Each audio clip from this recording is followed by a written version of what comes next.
정봉주 전 의원 이제는 정치 논객이라고 불러야 되겠죠. 어서 오십시오. 예, 안녕하세요. 새해 복 많이 받으십시오. 새해 복 많이 받으십시오. CBS 청취자 여러분. 네. 사랑합니다. 그리고 존경합니다. 네. CBS에 나오셨다고 그런 얘기를 하시는데.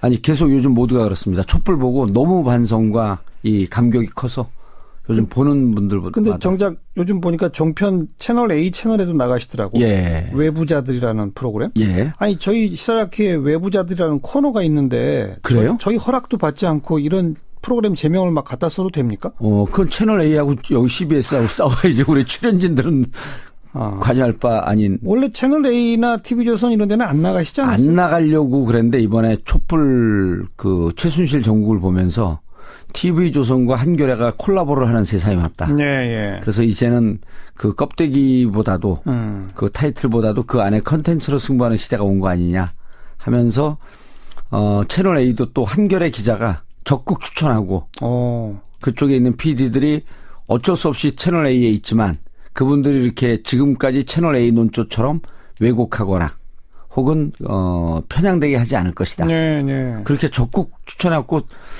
4개월, 5개월 동안을 도망 다니다가. 예. 그럼 종편들도 좀 변하고 있는 건가요?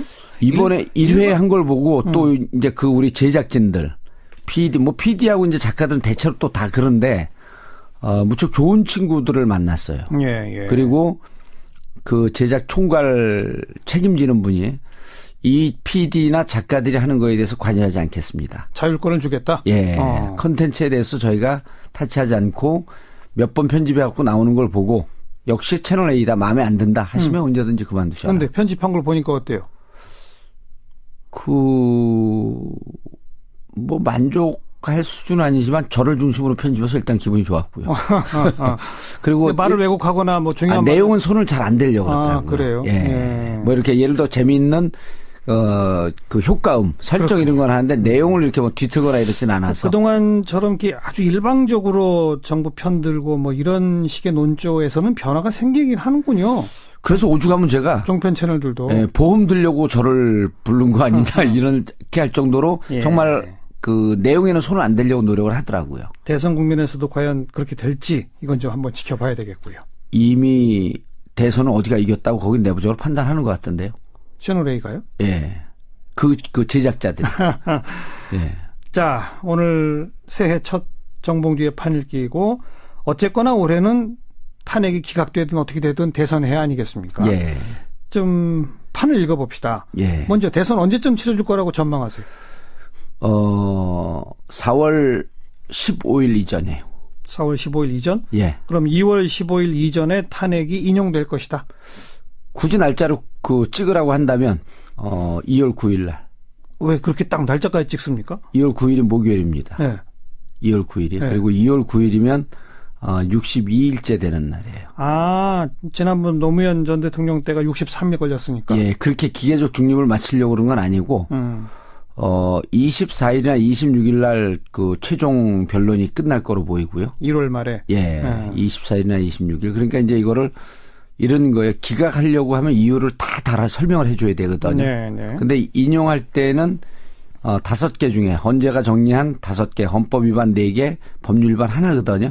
그 4개 중에 하나만 그러니까 국민주권 위반이라든지 하나라도 확실하면 끝난다 이거죠. 그렇죠. 국민주권 위반, 그다음 대통령의 그 권한 남용, 그다음에 언론자유 침해, 생명권 위반, 그다음 마지막에 뇌물죄 등 형사법 위반. 예. 근데 지금은 형사법 위반은 거의 손 안 대고 있는 것 같고요.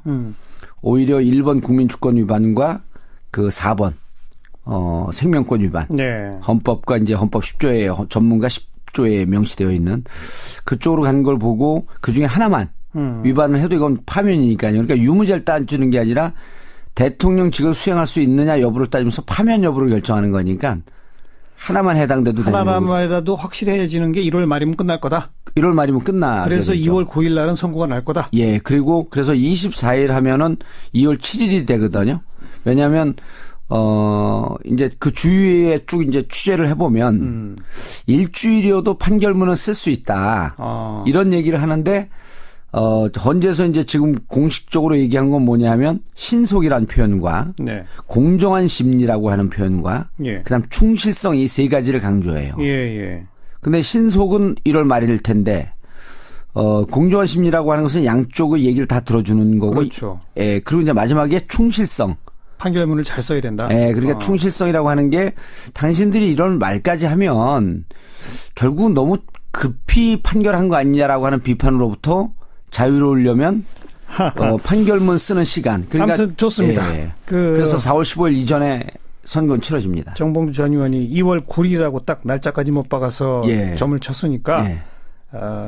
맞는지 한 2월 20일까지 그래도 봐주시겠죠. 자리를 펴도 될지 예. 좀 지켜보도록 하고 어쨌든 봄 늦어도 뭐 봄 안에는 선거가 치러진다. 그렇죠. 말인데 예. 몇 자 구도가 될까요? 저는 그 양자 구도일 가능성이 무척 높고 양자 구도일 가능성이 높고 이제 더불어민주당은 상수고 예. 그리고 또 하나는요. 그리고 이제 이른바 보수 진영이 범보수 진영이 거의 그 지금은 한 세 세력 정도로 이렇게 보여지고 있잖아요. 새누리, 개혁보수신당, 그다음에 이제 반기문, 예, 이렇게 세 그룹 정도 되는데 반기문 유엔 사무총장을 중심으로 해갖고 한 2단계 이렇게 병합하는 과정을 좀 겪을 것이다. 현재는 반기문 유엔 사무 이제 전 총장이죠. 전 총장이 개혁보수신당으로 갈 거라고 봤는데 개혁보수신당이 일단 생각보다 힘을 좀 못 받고 그리고 여러 가지로 임명진 비대위원장도 개혁보수신당 그다음에 그 새누리당도 개혁보수신당을 계속 공격하면서 서로 이렇게 진흙탕 싸움이 되고 있거든요. 예, 예. 그러니까 거기 들어가면서 시작부터 몸에 이렇게 흙을 묻힐 필요가 있겠느냐. 그리고 따로 어디 자리를 잡아서 예, 제3지대 따로 자리를 잡고 예. 거기 어쨌든 박근혜 탄핵으로부터 자유로워야 되는데 예. 개혁보수신당도 결국은 탄핵에 찬성을 했지만 지금 박근혜 정권의 탄생으로부터 자유로운 분들은 아니거든요. 예. 그래서 박근혜 정권의 탄생 및 이 탄핵으로부터 자유롭게 되기 위해서는 형식적으로라도 제3지역에 있는 것이 있고. 예. 그리고 그다음에 1차적으로 개혁보수신당을 흡수하고 그다음에 새누리당 중에서 진박이 좀 털어져 나간 상당 부분을 흡수하고 상징적 진박 인사들이 털어져 나간 상태에서 예. 2차 흡수하지 않겠느냐. 그다음에 이제 마지막으로 3차가 있다고 한다면은 안철수 쪽이 그 통으로 그쪽하고 후보 단일화를 할 것이냐 아니면 안철수 국민의당이 일부 분화가 되면서 합류할 것이냐. 예, 예. 요 문제가 있는데 아마 저는 분화하면서 흡수될 가능성은 없을 거라고 보이고요. 하게 되면 통으로 합수된다? 통으로 하든지 안 하든지 하는데 지금은 현재로서는 국민의당 입장에서 보게 되면 현재는 구심력이 더 강하거든요. 그런데 이제 호남 의원들 대부분이 호남 의원들 아니에요. 예, 호남 의원들 중심으로는 대선과 개헌을 연계해서 그러니까 뭐 의원 내각제라든지 의원 집정부라든지 개헌과 연계하면서 반기문 즉 그 보수신당과 함께하는 이런 전략을 좀 세우고 있기 때문에 네.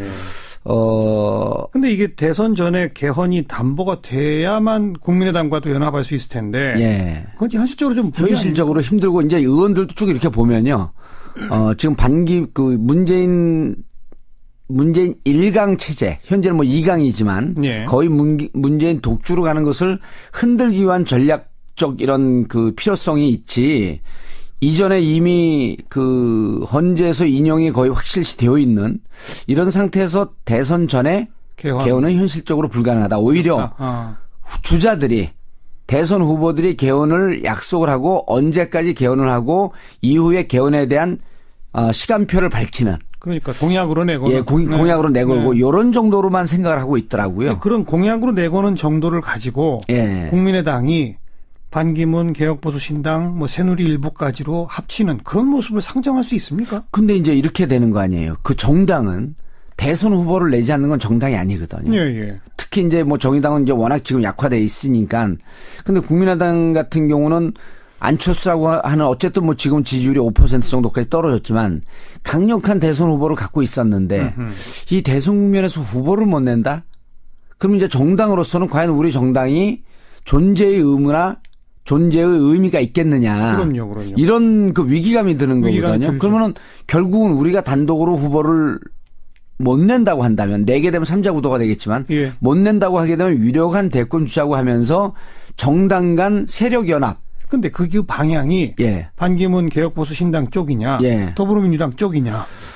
이쪽하고는 이제 이번에 주승용 원내대표도 그런 얘기를 했고, 그 다음에 박지원 의원도 계속 그 얘기를 했지만, 그 말씀을 하셨지만, 감정의 골이 너무 깊어요, 일단. 더불어민주당하고는? 예. 그리고 감정의 골이 깊은 게 이제 그분들 주승용 의원이나 원내대표나 박지원 전 대표 입장에서는 자기들 정치 생명의 명줄을 끊어놓으려고 했던 사람으로 보는 거거든요. 문재인 전 대표를. 예. 그러니까 호남의 이 토착 기득권 세력들의 의원들 이런 부분에 대해서 대놓고 공격을 했다고 보는 거거든요. 그분들 입장에서 나를 정치를 그만두고 이선을 후퇴하라고 하는 사람과 네. 어떻게 세력연합을 하겠느냐 이런 게 있기 때문에 그리고 그런 게 정치인들은 한번 자기 공천 안 주거나 공천 때 이렇게 방해한 사람들에 대해서는 머리에 뇌가 하나 새로 생긴다고 할 정도로 아주 집요하게 그분한테 반감을 갖고 있거든요. 그래요.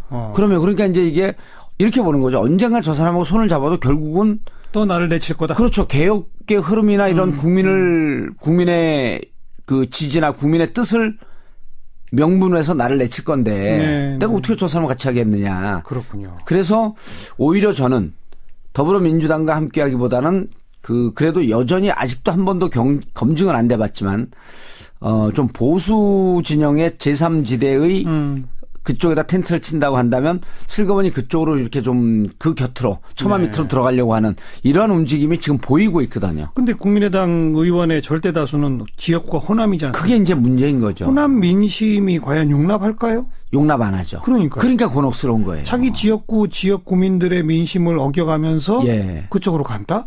그럼 오히려 그것이 자기 무덤을 파는 행동. 머리와 발이 따로 가고 있는 거죠. 그런데 이런 게 있습니다. 뭐냐면 당장 내년에 국회의원 선거가 있으면 절대 그렇게 못합니다. 근데 몇 년 남았다? 국회의원 임기가 일단 3년 남아있고 예. 그 안에 바람은 어느 쪽으로 불지 모른다. 정계 개편이 또 있을 거다? 예. 그렇게 보기 때문에 죄송한 말씀인데 국회의원들을 뭐 전체적으로 폄하하는 건 아니지만 국회의원들은 결국은 대선이라고 하는 시간표에 자기 정치적 운명을 맡기지 않고 자기 선거 총선이라고 하는 자기 선거에 정치적 시간표를 맞춰놓고 시계를 맞춰놓고 있기 때문에 예. 지금 당장 호남의 지지를 갖고 있고 호남 분들이 우리에 대해서 이렇게 우리가 움직이면 반기문 쪽으로 움직이면 결국은 우리를 질타할 것이다라고 머리는 생각하는데 네. 막상 그 감정은 그래도 우리 좀 믿어주지 않을까 하는 이런 막연한 기대가 있는 거죠. 그렇군요. 예. 이런 것에 근거한 것인지 어제 오늘 사이에 나온 뉴스가 손학규 전 대표가 국민의당 쪽으로 합류를 하고 예. 안철수 세력과 손을 잡고 예. 그러면 더불어민주당에서 한 10명 의원이 나와서 함께 할 것이다. 근데 뭐 오늘 제가 일부 시간에도 윤호중 정책위 의장하고 인터뷰하니까 예. 자기가 확인해 봤는데 당에서 확인해 봤는데 예. 한 명도 없다더라. 현재 이찬열 의원은 탈당을 한 상태죠. 이미 했죠. 예, 이미 했고 아마 없을 겁니다. 제가 봐도. 그러니까 이런 얘기가 나오는 게 예. 아무튼 어쨌든 더불어민주당 독주 체제를 흔들어 봐야만 국민의당이 뭔가에도 살아남을 길이 있다. 그렇죠. 변수를 자꾸 뭔가 만들어 놓자. 예. 거기 이제 손학규 카드, 개헌 카드, 뭐 근거 있든 없든 탈당 카드, 뭐 이런 얘기들을 막 던진다. 예. 그런 거로군요. 그렇죠. 그리고 이제 안희정 충남지사가 이제 의미 있는 얘기를 좀 손학규 전 지사를 이제 비판을 했는데 제발 정계 은퇴해 주십시오. 은퇴해라 이렇게 정치적 시기에. 예. 저는 이제 사실 뭐 전에 2007년도 이제 손학규 지사를 지지했던 입장에서 제가 그 이후에 이제 좀 혹독하게 비판을 했는데 2013년 초에 독일을 가요. 네. 손학규 지사가 독일을 가고 그 이후에 이제 또 김두관 현 의원이 또 독일을 쫓아가길래 그때 제가 이제 제 SNS인가 거기다 그런 얘기를 썼는데 정치 생명 연장의 꿈이다. 은퇴할 사람은 은퇴할 때 들어갈 때하고 물러날 때를 아는 것이 이게 군자가 가는 길이라고 예. 하는데 예. 그만큼 정치에서 지사도 했고 장관도 했고 당대표도 했고 예, 당대표도 했으면 정치인으로서는 과분한 영광을 누렸는데 이제 물러나야 되는데 자꾸만 자신이 뭔가 정치적 가능성이 있다고 하면서 독일도 가면서 독일 간다고 페이스북에 올리고 뭐 독일의 지방선거에 대해서 얘기하고 그런 게 희망이 없는데 개인이 예. 그냥 정치 생명을 유지하려고 하는 이런 꿈이고 결국 이게 국민들에게 지지자들에게 누가 되는 거 아니냐. 근데 그 얘기를 안희정 지사가 했어요. 네. 저는 안희정 지사의 지적이 맞다고 봐요. 그러니까 지금 정봉주 전 의원도 손학규 전 대표는 이제 그만 물러날 때가 지났다 이렇게 보는 거예요. 그렇게 안 할 거면 자꾸만 정치에 그 국민들은 2% 3% 1%도 안 되는데 자꾸만 자신의 정치의 중심에 쓰려고 하면서 예. 국민들을 현혹시키는 행동을 안 했으면 좋겠어요. 차라리 그냥 이 당에서 당대표도 했기 때문에 이 당으로 그냥 들어오시든지 네. 아니면 무슨 개헌 제가 그 몇 번씩 그 광장에 나가고 사람들하고 공개 방송하고 그러면서 한 200명에서 한 500명 모인 분들에게 여러분들 중에 촛불을 드는데 개헌을 원하면서 촛불을 드는 분들 한번 손 들어보세요. 물론 이게 아전인수격이지만 예. 아무도 없어요. 근데 정치권에서만 개헌 얘기를 하거든요. 그리고 개헌에 전도사인격 하는 분이 손학규 대표 아니에요. 그렇죠. 그러니까 국민과 따로 놀고 있으면 네. 정치인은 국민과 따로 놀고 있으면 물과 물고기의 관계 아니에요? 물을 떠난 물고기는 죽는 게 마땅한 거죠. 그걸 자꾸만 물을 떠나서 혼자 이 바닥 그냥 물고기 밖을 나가 있으면서 혼자 헤엄치듯이 나만이 내 주장만이 국민들의 주장을 받아들이는 것처럼 이렇게 자꾸만 정치가 혼란해지고 네. 잘 판단이 쓰지 않는 국민들은 거기에 현혹돼서 눈이 가려지는 거죠. 그러면 이건 정치인으로서 올바른 도리가 아니에요, 제가 보기에는. 네. 게다가 국민의당은 당론으로까지 개헌을 지금 확정 지어놨거든요. 그렇죠. 그것도 역시 국민의 뜻과 좀 따로 논다. 저는 이제 하지만 신년 여론조사를 보면 또 네. 개헌은 해야 된다라는 여론이 더 높긴 해요. 개헌을 해야 된다라고 하는데 또 그 상세 제가 또 여론조사 해봤잖아요. 그럼 언제 개헌이냐. 그러니까 이렇게 조기 대선 있을 전에는 대선 전에 해서 대통령제나 이런 게 지방적 대통령제의 문제점 이런 걸 극복하자라고 하는 주장이 더 많았었는데 네. 조기 대선으로 오면서 대선 이후로 또 이렇게 가요. 여론이? 예, 여론이. 그러니까 50% 이상은 대선 이후에 그러니까 대선 때 어떻게 할 것인가라고 하는 공약을 걸고 이제는 이렇게 국정을 농단할 수 있는 아주 강력한 힘을 갖고 있는 이런 대통령제에 대해서 문제제기를 좀 해보자라고 하는 데까지는 동의를 했는데 예. 국민들 입장에서 이런 거죠. 개헌이 필요하다. 이게 87년 체제로 온 이제 뭐 한 40년 왔기 때문에 필요하다고 보면서 그러면은 텐트를 치자 이런 거 집을 짓자. 그럼 원통 집을 질 거냐? 삼각형 집을 질 거냐? 네모 반듯한 집을 질 거냐? 이런 거에 대해서는 하나도 의논 안 했거든요. 각양각색이죠. 당론으로 들어가게 되면 다 생각이 또 틀립니다. 대통령 4년 중임제냐, 의원 내각제냐, 이원집 정부제냐, 권역별 비례대표제냐, 소선거구냐 다 다르기 때문에 오히려 지금은 대선 후보들이 개헌을 약속을 하고 대통령이 되고 난 다음에 한 2, 3년 동안 국민들과 충분한 토론을 거쳐서 사드 문제도 전격적으로 하니까 국민들이 반대한 거 아니에요. 좋습니다. 그래서 그렇게 토론을 하면서 개헌에 대한 담론을 만들어 나가는 것이 더 맞지 않겠냐 이렇게 보는 거죠. 어떤 의미에서는 그게 가장 현실적이에요. 근데 이제 국민의당은 왜 당론을 해놨냐면 당의 유력한 그 후보가 없기 때문에 지지율이 떨어지잖아요. 아까 얘기하신 그리고 이제 당은 자꾸 초조해지는 거죠. 정리합시다. 그러니까 큰 그림으로 보면 일단 범보수, 반기문, 개혁보수 신당 그리고 새누리의 일부 이쪽은 하나가 될 것이다. 국민의당 그리고 손학규 이런 분들은 개헌 고리로 뭔가 자꾸 카드를 던지고 있다는 것은 스스로 카드가 없다는 뜻이고 초조하다는 뜻이고 그렇죠. 어디로 가서 붙을지 본인들도 고민에 빠져 있을 것이다. 이 정도까지 그림을 그려놓고 더불어민주당은 상수인데 그 안에 후보 경선은 결정된 거예요. 해봐야 하는 거예요. 아직 룰이 안 나왔죠. 네. 룰이 안 나와서 제가 이제 요 며칠 상간에도 2월 초에 끝나니까 빨리 준비해야 된다. 그리고 이제 몇몇 후보들한테도 얘기했는데 이제 얘기가 나오기 시작을 했죠. 지금은 근데 이제 룰도 빨리 합의될 것 같아요. 왜 그러냐 하면 물론 이재명 후보의 지지가 좀 떨어져서 10% 초반이지만 그리고 안희정 지사가 조금 올라가긴 하지만 여전히 본인들이 대통령 후보가 될 거라고 하는 확신들은 있거든요. 두 분 다. 그리고 이제 문재인 전 대표 같은 경우 20대 후반 30대 초반까지 올라갔잖아요. 근데 이 두 분들이 내가 대통령 후보가 될 것이다라고 하는 기대와 확신은 있으면서도 객관적 열세가 있기 때문에 이 룰을 갖고 깊게 싸우지 않습니다. 그전 같은 경우는 2007년 이런 경우는 이제 아주 심하게 싸우는데 2012년도 그런 대립이 별로 없었죠. 2007년은 정동영과 손학규 후보가 비등비등했었어요. 비등비등할 때는 룰 하나로 지지율 2, 3%가 왔다 갔다 한다고 봤거든요. 지금은 차이가 있기 때문에. 지금 차이가 있기 때문에 룰에 대한 대강의 합의. 그다음에 오히려 또 앞서가고 있는 문재인 전 대표 측에서 다른 사람들이 요구하는 거 다 받아들이겠다. 그렇죠. 무척 수용적으로 가죠. 이렇게 나올 수도 있는 거니까. 그럼 좋아요. 어떻게 해도 되니까. 그래서 경선 룰이 정해지면 그러면 이제 경선 들어가면서 이것을 전체적인 대선 시계를 보면서 본선에 들어갔을 때 당이 어떻게 유리할 것인가라고 하는 그쪽으로 지금 방점이 찍혀 있어요. 그래요. 당연히 그래야죠. 예. 근데 그전에는 안 그랬습니다. 그전에는 경선에 목숨을 걸고 있었기 때문에 본선은 차치해. 그래갖고 뭐라 그러냐면 경선에서 몸 풀다가 예선하다가 몸에 힘 다 빠진다 그러거든요. 그렇게 말이에요. 이제까지 계속 그랬습니다. 그럼 막상 본선에 들어가면 경선 때 싸웠던 후보들 지지자들은 갈갈기 찢어지고. 요번은 그렇지 않을 것이다. 요번은 좀 덜 할 것 같아요. 그렇지 않을 수는 없습니다. 그렇지. 근데 덜 할 것이다. 예, 좀 덜 할 것 같습니다. 그래서 결국 누가 후보가 되느냐?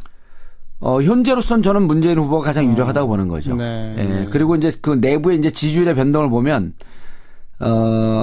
이재명 시장의 그 지지율이 18%까지 올라갔었거든요. 한때. 예, 그게 그 12월 초입니다. 그리고 반문연대 우산 발언, 우산론, 반문연대 발언하면서 그쪽으로 갔던 그 분명한 정체성을 요구했던 강성 지지자들. 좀 떨어져 나서. 이른바 집토끼들. 그분들이 떨어져 나서 일부 아니죠. 다수 문재인 쪽으로 다시 회귀를 했습니다. 그러면서 이제 지지율이 20% 후반 30% 초반까지 회복을 했다가 12월 23일, 24일쯤에 충청도 여론조사를 해봤습니다. 네. 이제 언론도 좀 나왔는데 충청도 여론조사 해봤을 때 반기문 후보가 충청도에서 10%쯤 앞서갔어요. 문재인. 예, 문재인. 네. 그리고 나서 그 언저리에 23만 불 수수설이 터집니다. 23만 불 수수설은 시사저널이 제일 먼저 터뜨렸는데 그걸 가장 강력하게 받은 게 재미있게도 중앙일보에서 제일 세게 받았습니다. 네, 네. 중앙일보에서. 중앙일보는 제가 추정컨대 주미대사 하려고 했다 낙마했던 홍석현 사장이 계시잖아요. 예. 아마 묘한 무슨 그 정치적 경쟁심이 있지 않겠느냐라고 이렇게 전 봤는데 네. 그때 그 기사가 나오고 다시 28일, 29일쯤 조사하니까 충청도도 뒤집혔습니다. 지금 그 1월 1일자 언론에 다 보도된 거를 보면 문재인 전 대표가 오히려 앞섰다. 충청에서 7%에서 10%까지 앞서는 여론조사도 나옵니다. 그런 걸 보면 반기문 총장이 지금 대선을 선언하고 복귀한다고 하면 지금 이제 개업 효과가 있어야 되거든요. 컨벤션 효과가 있어야 되는데 오히려 역으로 컨벤션 효과가 나타나면서 지지율이 떨어지면서 반기문 유엔 사무총장이 레이스를 걸까 하는 위기감까지 지금 오고 있거든요. 오히려 시작 안 할 수도 있다. 예, 근데 이제 시작 분명히 할 겁니다. 왜냐하면 좋습니다. 맨 첫 질문이 대선판 그리면서 몇 자 구도가 될까요? 그랬더니 양자 구도를 조심스럽게 점쳤어요. 그렇다면 어쨌든 더불어민주당의 후보. 현재로서는 문재인 전 대표 가장 유력. 범보수. 현재로서는 반기문 전 총장이 가장 유력. 그렇습니다. 그렇게 되고 국민의당 안철수, 손학규 등등의 이 이른바 중간 쪽에 있는 분들은 계속 고민이 깊겠지만 글쎄 대세에 큰 지장 안 준다? 이런 거였죠. 그러니까 양자 구도라고 보겠죠. 그렇죠. 근데 이제 이 양자 구도에서 아직도 그 정당을 결정하고 하지 않거나 무당 파층이 여전히 20%쯤 존재하고 있습니다. 근데 그 단단하게 존재하고 있어요. 이거는 분석을 해보지 않았는데 전에 누구를 지지했었습니까? 그걸 분석해보지 않았는데 아마 안철수 후보를 지지했던 분들이 많을 거예요. 많겠죠. 그런데 안철수 의원이 5일이나 6일쯤 미국 떠났는데 떠나기 전에 입장을 밝히고 떠난다는 거 아니에요? 저는 나중에 입장 바뀌더라도 대선 출마하겠다라고 하는 뜻을 강력하게 비치지 않겠느냐. 밝히겠죠. 그러면 안철수 후보도 다시 10%까지 회복할 수 있지 않겠느냐. 그럼 3강 구도. 그럼 3자 구도. 2강 1중 구도로 가는 거죠. 네. 그러면 3자 구도로 가다가 막판에 또 단일화가 생깁니까? 어떻게 됩니까? 단일화가 생겨도 안철수 후보의 단일화는 반기문 쪽으로 갑니다. 반기문 쪽이다? 문재인 쪽이 아니고? 안 갑니다. 그러면요. 만약 그렇게 해서 문재인 대 반기문 플러스 안철수로 붙으면 어떻게 됩니까? 1대1 구도일 때하고 똑같습니다. 왜냐하면 안철수 의원이 반기문 쪽으로 가게 되면 그 지지자가 반쪽 납니다. 반쪽 나니까. 그러니까 변수가 안 된다. 변수가 안 되는 거죠. 글쎄요. 그래서 제가 이제 안철수 그쪽 사람들을 좀 만나봤더니 반기문 쪽으로 간다고 하더라도 별다른 변화가 없다고 한다면 예. 독자적으로 레이스 건다. 끝까지 그냥 간다. 예, 그런 주장을 하는데 그게 이제 문제는 뭐냐면 지금 당에서 상처를 받았잖아요. 김성식 그 원내대표 출마를 시켰다가 떨어졌기 때문에 예. 결국 뭐 호남 기득권 기득층이라 뭐 이런 얘기도 하는데 그것 때문에 끝까지 레이스를 걸지 않겠느냐 이런 추정도 해보는 거죠. 오늘 여기까지만 합시다. 예. 할 얘기 많은데. 여기까지도 굉장히 많이 한 겁니다, 사실. 아, 그래요? 지금 예. 다들 뭐 오리무중 대선판, 뭐 예. 시기도, 구도도 불명확 이런 기사가 많은데 예. 정봉주 전 의원의 시각이지만 예. 어쨌든 딱 부러지게 전망을 했으니까 예. 이제 앞으로 한 주 한 주가 좀 잠깐 고될 수도 있어요. 예, 오늘 제가 전망한 대로 안 되면 CBS 출연한 이전과 이후로 정치적 판단은 틀려질 겁니다. 오늘 수고하셨습니다. 고맙습니다. 예, 보고 그 중에 하나만 위반을 해도 이건 파면이니까요. 그러니까 유무죄를 따지는 게 아니라 대통령직을 수행할 수 있느냐 여부를 따지면서 파면 여부를 결정하는 거니까 하나만 해당돼도 되는 거고. 하나만이라도 확실해지는 게 1월 말이면 끝날 거다. 1월 말이면 끝나. 그래서 되겠죠. 2월 9일 날은 선고가 날 거다. 예, 그리고 그래서 24일 하면은 2월 7일이 되거든요. 왜냐하면 이제 그 주위에 쭉 이제 취재를 해보면 일주일이어도 판결문을 쓸 수 있다. 이런 얘기를 하는데 헌재에서 이제 지금 공식적으로 얘기한 건 뭐냐면 신속이라는 표현과 네. 공정한 심리라고 하는 표현과 예. 그다음 충실성 이 세 가지를 강조해요. 예, 예. 근데 신속은 1월 말일 텐데 공정한 심리라고 하는 것은 양쪽의 얘기를 다 들어주는 거고. 그렇죠. 예, 그리고 이제 마지막에 충실성. 판결문을 잘 써야 된다. 예, 그러니까 충실성이라고 하는 게 당신들이 1월 말까지 하면 결국 너무 급히 판결한 거 아니냐라고 하는 비판으로부터 자유로우려면 판결문 쓴 쪽에 있는 PD들이 어쩔 수 없이 채널 A에 있지만 그분들이 이렇게 지금까지 채널 A 논조처럼 왜곡하거나 혹은 편향되게 하지 않을 것이다. 네, 네. 그렇게 적극 추천해갖고 4개월, 5개월 동안을 도망 다니다가. 예. 그럼 종편들도 좀 변하고 있는 건가요? 이번에 1회 한 걸 보고 또 이제 그 우리 제작진들, PD하고 이제 작가들은 대체로 또 다 그런데 무척 좋은 친구들을 만났어요. 예, 예. 그리고 그 제작 총괄 책임지는 분이 이 PD나 작가들이 하는 거에 대해서 관여하지 않겠습니다. 자율권을 주겠다? 예.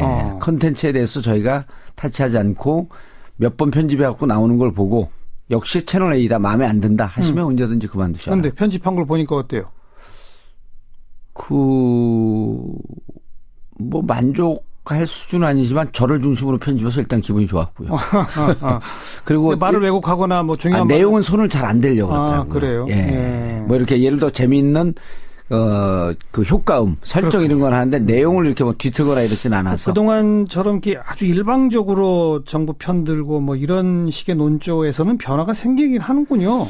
그래서 오죽하면 제가 종편 채널들도 예, 보험 들려고 저를 부른 거 아니냐 이렇게 할 정도로 예. 정말 그 내용에는 손을 안 대려고 노력을 하더라고요. 대선 국면에서도 과연 그렇게 될지 이건 좀 한번 지켜봐야 되겠고요. 이미 대선은 어디가 이겼다고 거긴 내부적으로 판단하는 것 같던데요. 채널 A가요? 예. 그 제작자들이. 예. 자, 오늘 새해 첫 정봉주의 판읽기이고 어쨌거나 올해는 탄핵이 기각되든 어떻게 되든 대선해 아니겠습니까? 예. 좀 판을 읽어봅시다. 예. 먼저 대선 언제쯤 치러질 거라고 전망하세요? 4월 15일 이전에요. 4월 15일 이전? 예. 그럼 2월 15일 이전에 탄핵이 인용될 것이다. 굳이 날짜를 찍으라고 한다면 2월 9일 날. 왜 그렇게 딱 날짜까지 찍습니까? 2월 9일이 목요일입니다. 네. 2월 9일이. 네. 그리고 2월 9일이면 62일째 되는 날이에요. 아, 지난번 노무현 전 대통령 때가 63일 걸렸으니까. 예, 그렇게 기계적 중립을 마치려고 그런 건 아니고 24일이나 26일 날 그 최종 변론이 끝날 거로 보이고요. 1월 말에. 예, 24일이나 26일. 그러니까 이제 이거를 이런 거에 기각하려고 하면 이유를 다 달아 설명을 해줘야 되거든요. 네, 네. 근데 인용할 때는 5개 중에 헌재가 정리한 5개, 헌법 위반 4개, 법률 위반 하나거든요. 그 4개 중에 하나만 그러니까 국민주권 위반이라든지 하나라도 확실하면 끝난다 이거죠. 그렇죠. 국민주권 위반, 그다음 대통령의 그 권한 남용, 그다음에 언론자유 침해, 생명권 위반, 그다음 마지막에 뇌물죄 등 형사법 위반. 예, 예. 근데 지금은 형사법 위반은 거의 손 안 대고 있는 것 같고요. 오히려 1번 국민주권 위반과 그 4번 생명권 위반. 네. 헌법과 이제 헌법 10조에 전문가 10조에 명시되어 있는 그쪽으로 간 걸. 정봉주 전 의원 이제는 정치 논객이라고 불러야 되겠죠. 어서 오십시오. 예, 안녕하세요. 새해 복 많이 받으십시오. 새해 복 많이 받으십시오. CBS 청취자 여러분. 네. 사랑합니다. 그리고 존경합니다. 네. CBS에 나오셨다고 그런 얘기를 하시는데. 아니, 계속 요즘 모두가 그렇습니다. 촛불 보고 너무 반성과 이 감격이 커서 요즘 보는 분들보다. 근데 정작 요즘 보니까 종편 채널 A 채널에도 나가시더라고. 예. 외부자들이라는 프로그램. 예. 아니, 저희 시사자키에 외부자들이라는 코너가 있는데. 그래요? 저희 허락도 받지 않고 이런 프로그램 제명을 막 갖다 써도 됩니까? 그건 채널 A하고 여기 CBS하고 싸워야지. 우리 출연진들은 관여할 바 아닌. 원래 채널 A나 TV조선 이런 데는 안 나가시지 않았어요? 안 나가려고 그랬는데 이번에 촛불 그 최순실 정국을 보면서 TV조선과 한겨레가 콜라보를 하는 세상이 왔다. 네, 예. 그래서 이제는 그 껍데기보다도 그 타이틀보다도 그 안에 컨텐츠로 승부하는 시대가 온 거 아니냐 하면서 채널 A도 또 한겨레 기자가 적극 추천하고